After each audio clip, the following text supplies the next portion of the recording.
How we doing?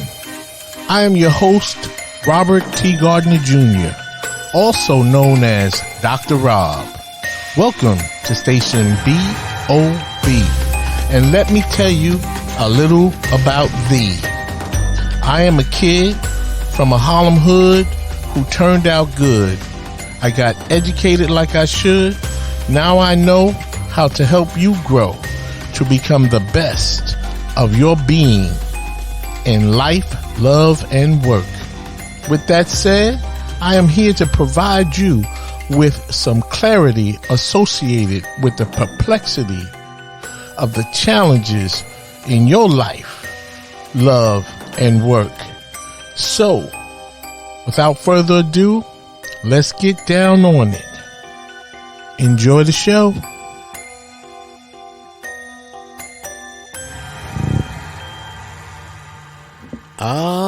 Yes, how we doing once again, my friend? Welcome to Station BOB on this beautiful Friday in September. Yes, the fall is back. The fall is my favorite time or my favorite season of the year. Yes, indeed.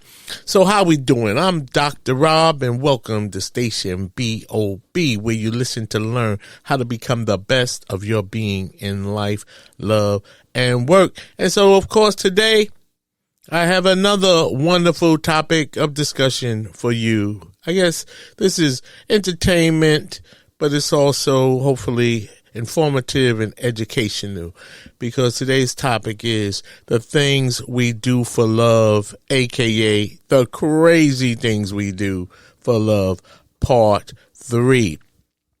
And so I had mentioned that this is a 3-part series, and I have done some crazy things for love. If you've listened to part 1 and part 2, part 3 might be the craziest of all 3 of them, but when you look at them in their totality, in many ways, they really were some crazy things to do for love. And I'm sure you have your own story, and I have mine. And so let's get it poppin'. So I'm going to share with you, as I said, the things we do for love, or AKA the crazy things we do for love, part 3. And I received such a great response to this podcast regarding part 1 and part 2. I thought it was high time that we talk about part 3. Yep, part 3. I have so many things I did for love, and some of them have been crazy, and this story falls right square into the description of crazy. Now, I just want to say, before we jump into part 3, I want to make an announcement about a new segment to be featured here at Station BOB. And it is a debate segment with a young lady I met not too long ago. She is an aspiring podcaster, and I offered her the opportunity to come on this podcast to get her feet wet in the podcasting arena, and she will be featured either once a week or bi-weekly. We're still talking about how frequently we're going to do it, but I believe when we do this segment, it'll be all that and more. We just have to figure out whether it's going to be weekly or bi-weekly. And that really has to do with my work and study schedule, as I am a PhD student, and it requires you from time to time to go under to do the research you need to complete the coursework. And so with this debate segment, we're going to discuss a variety of issues to inform you of our thoughts and feelings on these topics. And my new co-host, her name for this segment, her name is Amanda, and the name of the segment will be Amanda and Dr. Rob Debate Gate. I am looking forward to working with her, and I hope you are too. And so if she shows up as scheduled, the next podcast will be the jump off for the Amanda and Dr. Rob Debate Gate. And yes, In case you're wondering, I will continue to have my weekly podcast where you listen to learn how to become the best of your being in life, love, and work. Yes, that podcast is still in full effect. Okay. And now back to the discussion about the things we do for love, part 3. So, as I was saying, I have decided to share these stories with you because when I look back over time and I think about what these experiences were like, my hope is that if you are faced with a similar, loving, crazy life experience that feels like love, then perhaps you may make better decisions than I did. That's what this is really all about. You hear from me on my crazy stuff, and then maybe that could help you make a better decision. Because in love, I don't know if it's love or should it be called crazy? Because the what I have discussed and what I will discuss today is crazy, and you spell crazy Love. How about that? And so if you listen to the first story of the things I did for love, I rescued a married woman from her husband because she claimed that she was being treated real bad. And to boot, I had what I thought was some real feelings for this woman who was another man's wife. Bad decision. Yep, I know it. But I did not realize how crazy it was at the time, as that is why these things are called the things we do for love. You know, love, that feeling we have sometimes for another person that can lead you to doing some downright dumb shit. Yeah, that's right. I said it. Not because you want to prove your love or anything to that person, but because that is the feeling you have for another person, that you might lose your common sense and do something that you have no business doing in the name of love. I mean, what is this love thing all about? Especially when the outcomes usually do not turn out the way you hoped that they would when you're making these bad decisions for somebody you probably have no business even being involved with, like me with the married woman. And then, I went into the marital home and removed this woman from her home while her husband was at work. Oh my God. What was I thinking? Well, I'd have to say I wasn't thinking. I was feeling, and my foolish feelings led to some foolish behavior. And now I did all of that. And today I have no idea where this woman is. Well, I did not know then, but I know for sure now. The only thing I should do for love is love my wife and children and myself as much as I can. And the crazy things I do for them would be a worthy cause for the greater good. So now, just to fast forward to give you a brief review in part 2 of the things I did for love, where I would say in that case, I did not actually do something for love. I would say in part 2 of this series, what I did was in the name of love, whereby I actually married my first wife, who I did not love because she was so mean-spirited and evil, but I still did not want to hurt her, by not showing up at the church for the wedding, as my best friend had advised me not to show up after I revealed to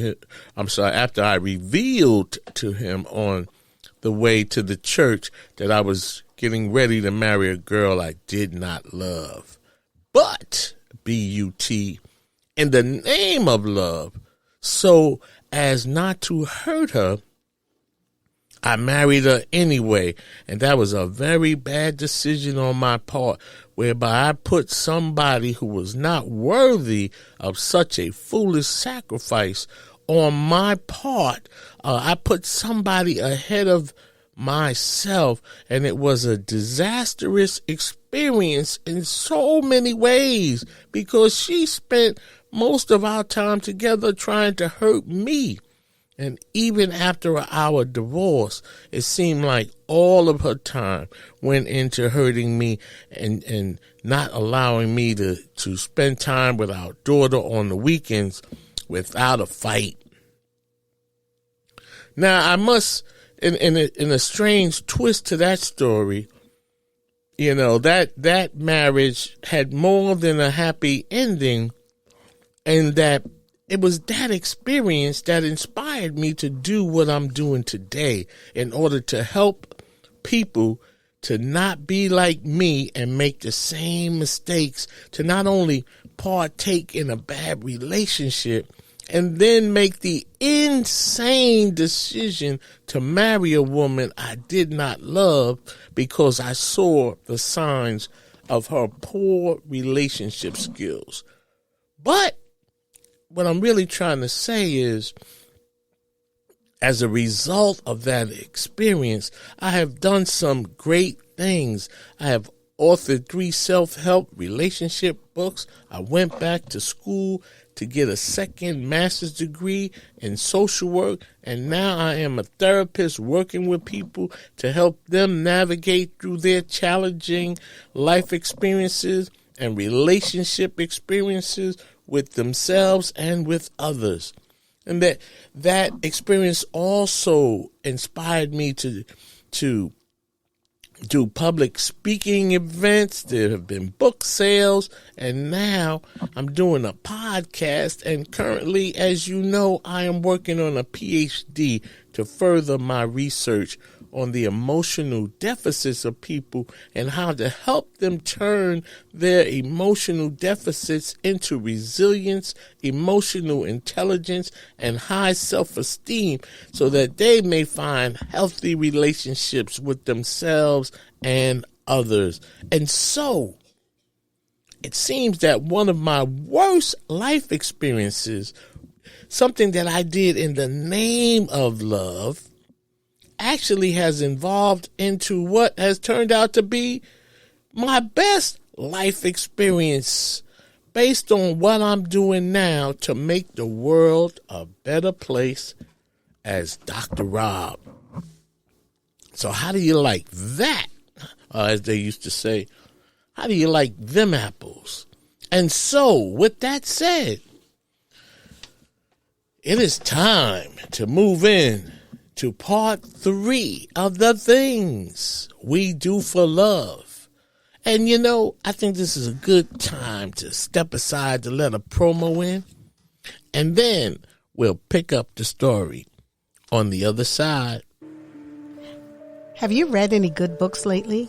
Your host, Robert T. Gardner Jr., also known as Dr. Rob, is the author of 3 great books. In his first book, The Choices We Make, Robert takes a look at relationships to help readers learn how to have a good relationship with themselves before they can have good relationships with others. In his second book, Access Denied, Robert brings an eye-opening perspective about what happens to children and fathers when their relationships with the mothers of their children end on bad terms. Robert explores what he calls child porn, when a parent, usually the mother, uses a child as a weapon to hurt the other parent. Robert provides a Let Go lab in his book to help parents find positive ways to resolve their issues in the best interest of their children. Light Up Your Life is Robert's latest book. Robert writes about the fact that we are all born with a special God-given talent. Even though we are all born with a special talent, most of us miss our true calling. In this book, you will learn how to find your special talent and light up your life so that you can become the person you were born to be and live a more fulfilled, purpose-driven life. Books are available at BarnesandNobles.com, Amazon.com, and Robert's website, RelationshipReadiness.org. Thank you, and back to the show. Okay, welcome back. Hey, and just a note, you can find out even more details about this story in part 3 in my book, The Choices We Make. And so, as the story goes, at that time, now I'm divorced from the first wife, who was the story of the things we do for love in part 2. And so now I'm divorced from her, or near divorce, but I'm out of the house. However, that the order of things were going at that time. And so I had been out of the house, away from the ex-wife that I described, as I said, in part 2 of the things we do for love.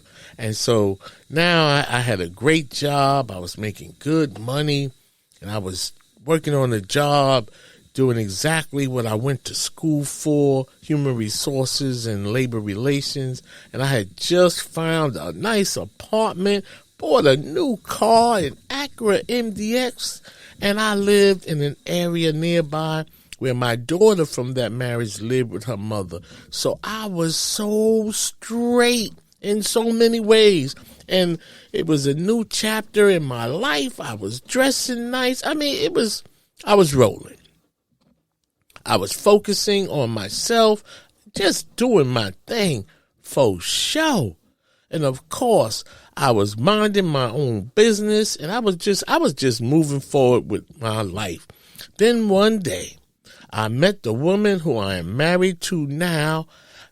I met her at work, and we were both senior managers in our respective jobs for the same company, and we seemed to have so much in common. And we did. And of course, she was very attractive. Of course, she was also very married. And you would have thought by now I learned my lesson. But no, I did not, because even though she too was married, this was different. And that's what we always say when we make the same mistake. We say, nah, this is different. Well, you might say, Dr. Rob, what was different about this? Because she too was a married woman. And that would be correct. But what made this different is that we had more than a special connection. Not only that, I had never met a woman like her before. She communicated her feelings very well. She communicated her thoughts. She was kind. She was intelligent. She was loving, sexy, and most of all, she loved me back the way I loved her. Now, up to that point in my life, I had never met a woman that was beautiful on the outside and even more beautiful on the inside. Did you hear what I said? A woman who was beautiful, even more beautiful on the inside than she was on the outside. And that, my friend, is what made her different. That is what made this different. But B-U-T, there was something else that made this different too. And she was married to a very jealous, insecure, abusive man. And, in part 1 of this series, I talked about the young lady I talked to who she was married to a man that was 40 years older than her. So there was no issues with his behavior or aggression in terms of what I should have or needed to be concerned about. But now, I have never been personally involved with a woman who had a partner who was jealous, insecure, abusive. At least I didn't know if, it's not like every girlfriend I had was married. That's not the case. Okay, just a couple of main squeezes there, all right? I am human. And so now, at this point, we were getting more and more involved intimately and spending time together after work, which, of course, led to her coming home late a few times during the week. And that, of course, raised the brow of her jealous husband, who, by the way, came home late himself quite often before his wife met me. And when he noticed that her interest and him waned significantly. Now he wants to fight for his wife and save the marriage that he had destroyed way before I came on the scene. But of course, he did not see it that way. And so that began the essence of what I did for love in this case. And this was a very harrowing experience that I encountered for love. You see, because after a while, the husband here, he started calling my cell phone on a frequent basis. And that, of course, was beginning to stress me out because I was fully aware at that time that jealous men do crazy things to either their wives and or the person they are involved with. And that was of great concern to me because I did not want to be the victim in a love triangle. So there were a few times that I had reached a high level of stress and concern for my own safety. And then that would compel me to call my girlfriend to discuss our relationship and whether or not it was a good idea to continue our relationship. And she was very understanding of my feelings and concerns, but she did not want to end the relationship, and I did not really want to end the relationship, but I was trying to be smart and not emotional. And so I would say to her, that, I didn't think it was a good idea. We should probably end this and maybe, after you work out your issues with your husband, we could reconnect after your divorce. But by the time we were about to hang up the phone after these discussions, we decided that we would not end our relationship. Now, how crazy is that? Because here again, I'm doing this for love. And it was not feeling like love. It was feeling like danger. In addition, I had a 3-year-old daughter from my first marriage that I loved to no end, and I did not want my fatherhood interrupted by my premature death as a result of this love triangle that I found myself deeply involved in. Then, to exacerbate the situation, I remember one time the husband, now ex-husband, he called me and asked me why I was on the phone with his wife for 1 hour, 2 minutes, and 55 seconds. He asked me, why were you on the phone with my wife for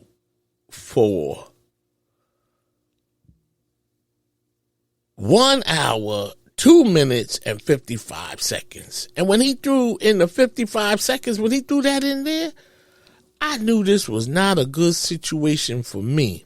Not to mention, how did he even know I was on the phone with his wife? And how did he even know how long I was on the phone with his wife? Well, you see, this was turning into a real life scary movie.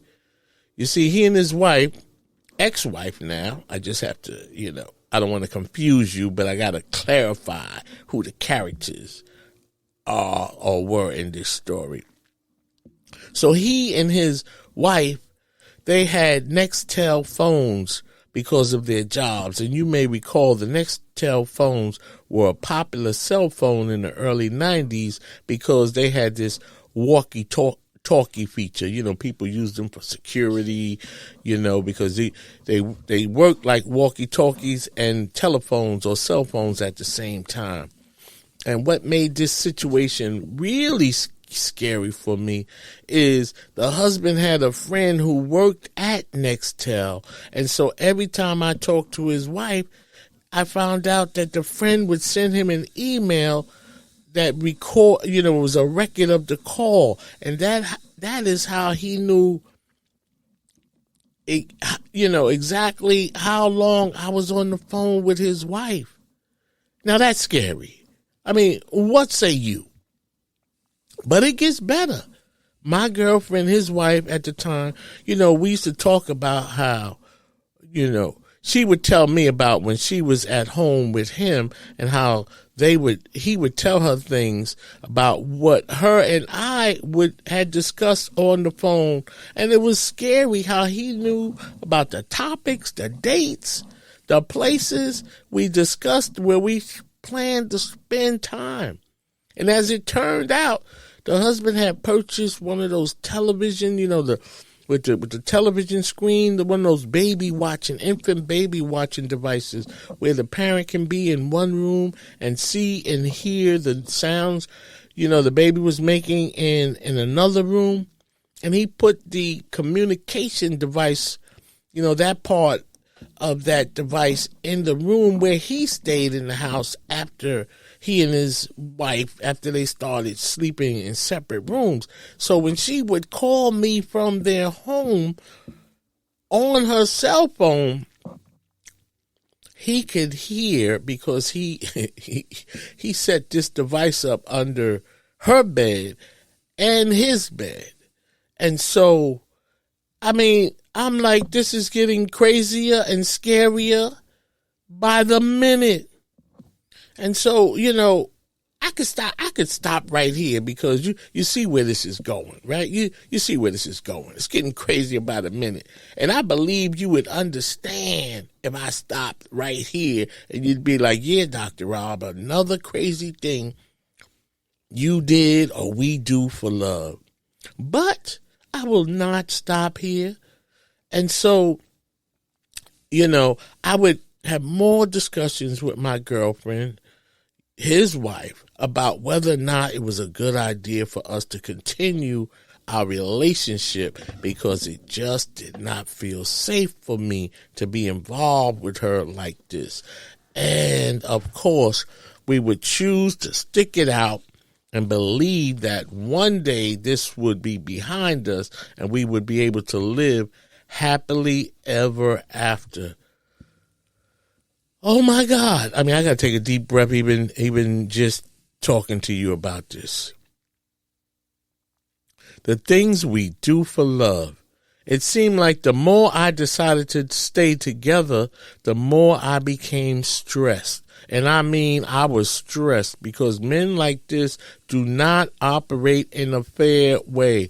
And I decided that I had to decide that I was not going to live in fear, because living in fear could be very, very uncomfortable. And I just was not going to do that. And so I was concerned that, I found out he knew where I lived because, and one of the many times he had called me, he had mentioned that. And I felt like one day he might sneak up behind me and do something crazy while my back was turned, because that is how those type of individuals, that's how they operate, especially over a woman. And so now I have to choose between life and love. And somehow I kept choosing love in the midst of all of this stress in my life. And so I have to take another breath here. For the record, I would just like to say this is how I became Dr. Rob, because as you can see, I have endured some outrageous situations in my life that have contributed to my experiences and learning that was way beyond the average everyday life experiences. Somehow I was able to garner all of these life experiences into a package of wisdom that gave me the knowledge, wisdom, and understanding, along with my education, to provide you with life-changing insight as it relates to your life experiences that may be similar to some of my life experiences. Now, I know that's a lot to take in, but I'm just trying to help you understand that the game is the same. We all have the same life experiences. I don't care what your race is, how rich you are, how broke you are, how poor you are. The game is the same. Only the players have changed. And so now let me get back to the conclusion, because that's what I'm getting close to the conclusion, and boy, is it a conclusion. So let me just say this. You see, because I wanted out of the relationship with my girlfriend as much as I loved her and wanted to be with her. It just did not feel safe for me. And it's hard to love another person when you don't feel safe, especially when you are very concerned that their husband might be coming for you. But I could not get out, because the love I had with this woman, who is now my wife, was real as love could get for anybody. Oh my God. And I would say that could register as a crazy thing for love, for sure. I mean, I'm lost for words, but this is a true story. You cannot make this up. And also, I should mention the fact that, as a result of this situation, one day my boss came into my office and told me that he had heard some rumors at our New Jersey office regarding me having a relationship with my friend who worked on the same job as me. As you know, I mentioned that earlier. You see, I was a human resources professional, and as an HR professional, we are not supposed to get involved in relationships or even close friendships with others due to our close connection to employee records and the issues that we deal with. And so the perception is that, you have to be fair to all and you can't have any favorites. And I was fair to all, and my girlfriend and I, we had discussed this, during the early days of the development of our relationship, and she totally understood. We even talked about the fact that I might have to terminate her one day, for one reason or another, even though she had been on the job for, 20 plus years. But my point here is that she totally understood the situation in terms of my role as an HR professional.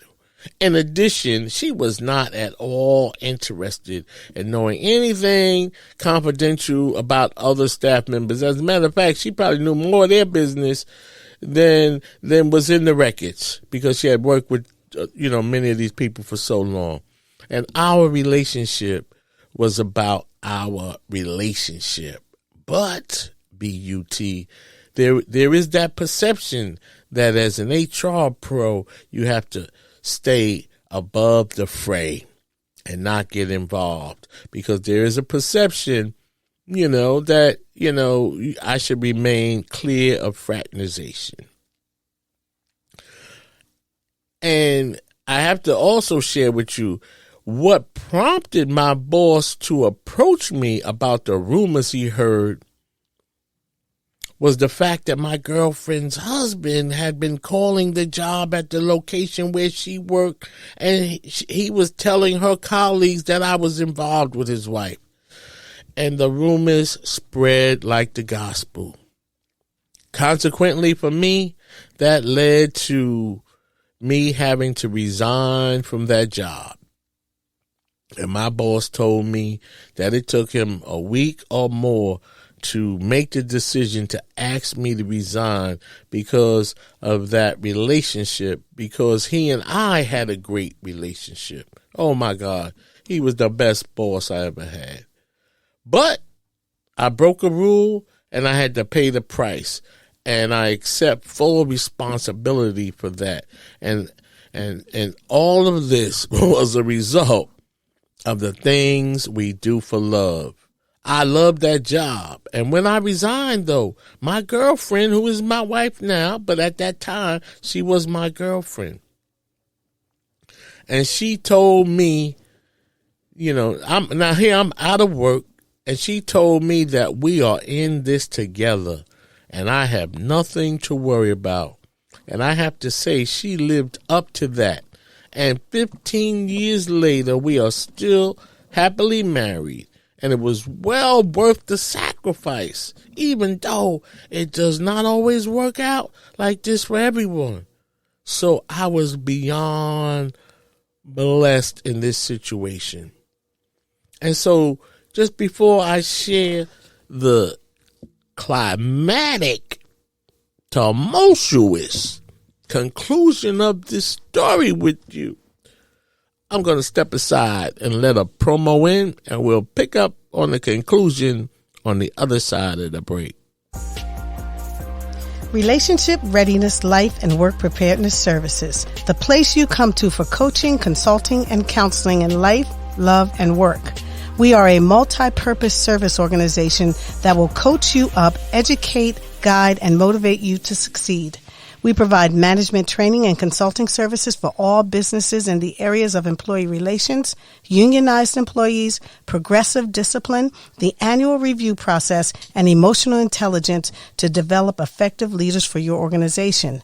And our relationship counseling services for individuals, couples, groups show you how to become relationship ready with improved self-esteem, resilience, and self-awareness. To learn more about our programs and services, please contact Robert T. Gardner Jr. by email at changeagentrtg@gmail.com or request a meeting for a free 1-hour consultation at relationshipreadiness.org. Thank you, and let's go back to Station BOB. All right, welcome back. And I've started this new segment, corny dad jokes, if you will, where I like to just generate some laughter, because laughter is good, and laughter, it just soothes your soul. And we all need to laugh. We need to laugh more because the stress is high, prices are high on food, on gas, everything is high. So we need to laugh. We need to laugh more. And so I'm going to hit you with another one of my corny dad jokes that I hope generates some laughter. And so, where do pencils go on vacation? Pennsylvania. I guess that wasn't that funny, was it?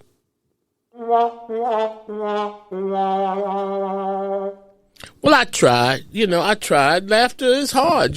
Sometimes, people don't get all the jokes and all the jokes are not funny. But we still need to laugh sometimes. So take a minute to laugh with me right now.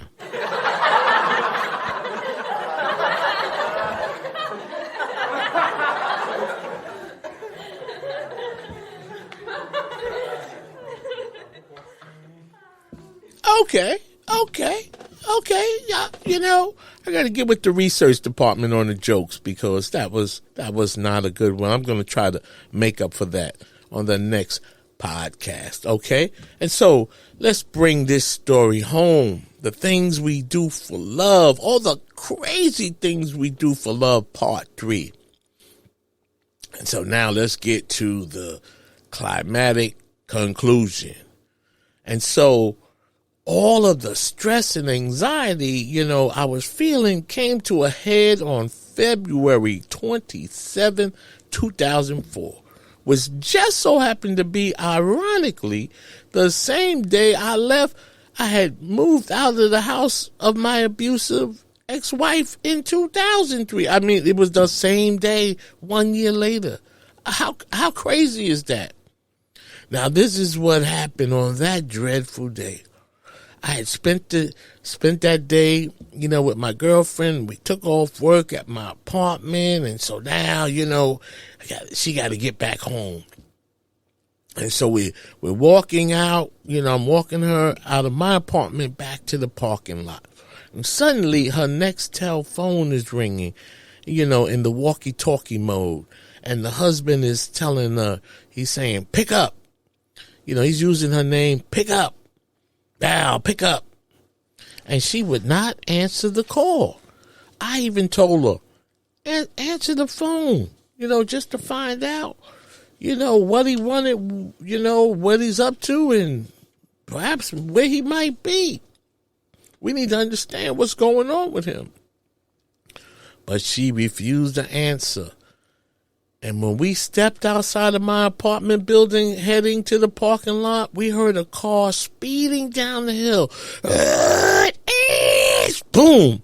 The boom is he got out of the car after he sped down the hill and slammed the door. And she said, there he is. And I said, there who is?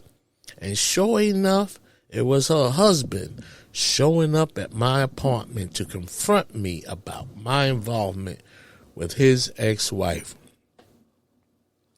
Now I'm like, whoo-wee. He jumped out of the car right in front of me and started talking about how he knew we were together and he finally caught us. So now we're in a relatively large parking lot. And, at that time I was on my way to pick up my 3-year-old daughter for the weekend, as this is not looking good for that now. And I said to myself, normally we do not know when we are going to die. We never know when the bell tolls for thee. Okay. And then I said to myself, God, I know this is always your choice, but this cannot happen tonight. I am not dying here tonight because of this love triangle. I have to get my daughter. Oh, my God. And so I click right into survivor mode. Me, him, and his wife are standing in the circle in the parking lot. He starts yelling at her saying, get in the car. She said, no, I'm not getting in the car with you. While at the same time, he is looking at me. He's looking at me like I was a piece of old shit that had landed on his car. And he was disgusted and, because he had to get this piece of shit off of his brand new car. Nobody has ever looked at me that way. Then he said to her, is this what you want? He said it like I was he said it like I was just a disgusting piece of nothing. He said, do you want to be with me or do you want to be with him? This is how he was talking. You feel my passion for the subject. Now, in my mind, he's asking her, do you want to be with me or do you want to be with him? Now, in my mind, I'm saying, please do not say yes to that question, because that could be the end for me. And sure enough, she said, yes, I want to be with him. I'm like, no, she didn't. No, she did not just tell her husband, who shows up at my apartment, that she wants to be with me and not him. I'm like, yo, this ain't the time for that. This ain't the time for that. We do not, we didn't know if he had a gun or what. So now he is questioning me about my relationship with his wife. And we going back and forth on the lie that this is, the same old corny line. Hey, this is not what you think it is, Then he says to her, are you going with me or are you going with him? And I am, again, like, please do not answer that question. And if you do, please say you're going with him. But of course, she did not. Instead, she said, I am going with him. I'm like, yo, what the bleep? What the bleep? Why is she doing this? And then she walked away. Now that leaves me and him in this parking lot in an isolated scenario, just like the movies in the old Western days, the old K Corral. It's just he and I, because his wife started walking towards my car, which was nearby. So now my I'm in high beam survivor's mode. It is in full effect because I don't know if he's strapped with a weapon or not. So I move in closer to him because in my mind I'm saying, if he so much as scratches, I have to be close enough to him to whip that ass and fight for my life to stop him from pulling out a gun. Because remember, I was on my way to pick up my daughter for the weekend until that was interrupted by this situation. Now, he and I are face to face, walking around in a circle. He's looking at me, and I am laser focused on him to make sure I can stop him from pulling out a gun. And as we're walking, he's talking and looking at me. Again, he's giving me that I'm that piece of shit look. And then he sucker punched me in the face. But I fell back to weave, to get out of the way of the punch. He did make contact, but it wasn't impactful because I had, I was able to get out of the way of the punch. And then I responded with a punch of my own to his face. I knocked him on, to my car. And then I moved in to finish him off. And next thing I know, somehow his wife, my girlfriend, gets into the middle of this. And she is between him and me trying to, she gets in the middle of the skirmish between him and I as we're trying to get at each other. I fall backwards. She falls backwards, not to the ground, but we fell. I don't know how we were leaning back, but eventually I did wind up on the ground, and I'm trying to cover my face from, because I'm thinking he's throwing punches, but instead I'm feeling him trying to scratch my eyes out. And so while this is happening, I'm thinking, like, what kind of woman gets involved in a fight between two men and she's dressed up with heels, hair, makeup, work clothes? I mean, this was like unbelievable. I knew then, in the heat of this battle, that she was the one for me. Oh my God. Anywho, somehow I managed to roll over, get back on my feet. And, I went into, I got back up to finish the fight, but he didn't want to fight. He just stopped, jumped in his car, and drove off. You're talking about a strange situation. Here this guy came all the way to my crib, confronted me, sucker punched me, and then he ran off. He drove off. I'm getting ready for round 2. I want to try to finish him off, and he drives off. At this point, the cops come. We both, he left, and I was able to just make my way out of the parking lot with my car without any interaction with the police. And then the fight pretty much ended there, but the story did not end there with him. But I'm going to stop here because that really concludes what I did for love in this situation.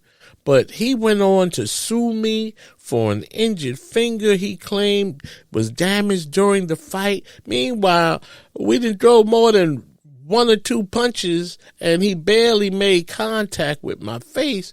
But I learned, from my wife now that he had previously injured that finger when they were married in a motorcycle accident. And so he faked that injury and put it in the police report as a new injury related to the fight he started with me. And then he sued me in court for that fake injury and won. And see, this is what I'm talking about. When you do the crazy shit you do for love, this is the crazy kind of things that happen. So at this point, this pretty much, covers the things, we do for love. And as I took you behind the scenes in this 3-part series to discuss the crazy things we do for love, and somehow I survived this and the other harrowing experiences I had during these crazy times. I don't know. I'm just lost for words, just even reflecting on this story. But to make a long story short, as dangerous as it was for me to stay with my married girlfriend, She is now my wife. We have 2 kids, 2 young kids, and then there's my daughter from my first marriage. And we have been living happily ever after for the past 15 years as husband and wife. And so there you have it. At this point, that was the last crazy thing I did for love, thank God. I'm going to leave it there. Hopefully you can learn something from this situation and know that the crazy things you do for love, they really, really are crazy. And we need to get a grip on our feelings and try to better understand what we are doing, who we're doing it with, and is it worth doing it. But in this case, it was totally worth it. But my God, the journey was quite the scariest journey I have ever walked in my life. And so I'm going to leave it there. And remember, coming on the next podcast, we will introduce the new segment to Station BOB, Amanda and Dr. Rob Debate Gate, where we will be discussing some topics, which, I'll give you a little taste of some of them. One would be, is it okay not to love a parent? Okay. Is it okay not to love a parent? Should a marriage have gender roles? Oh, how about this? Do you consider an abuser to be a victim? And should mothers keep the kids? No, I'm sorry. Mothers who keep the kids away from their loving fathers, should they be eligible for child support? I would say not, so that we can stop playing that silly game. And this is just to mention a few. Stay tuned. I'm looking forward to seeing you on the radio. I hope you enjoyed, this discussion. I hope you learned from this discussion. And most of all, I want to thank you for walking with me, allowing me in your car, driving with me, jogging with me, ride or dying with me. Thank you for your support. I appreciate you, love you. Make it a good day for yourself. And until the next time we meet, remember, love is an action, not a word.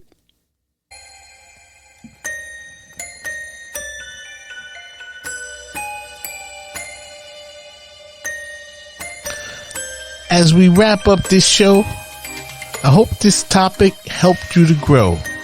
And now you know a little bit more than you knew before. If you have any questions about this topic, please email me at changeagentrtg@gmail.com. See my website, relationshipreadiness.org, to learn more about my counseling, consulting, and educational programs related to life, love, and work. Finally, in the words of the late, great Reverend Dr. Martin Luther King Jr., if I can help somebody as I pass along, if I can cheer somebody with a word or song, if I can show somebody he is traveling wrong, then my living will not be in vain. Until we meet again, do the right thing when nobody is looking. Peace, beloved.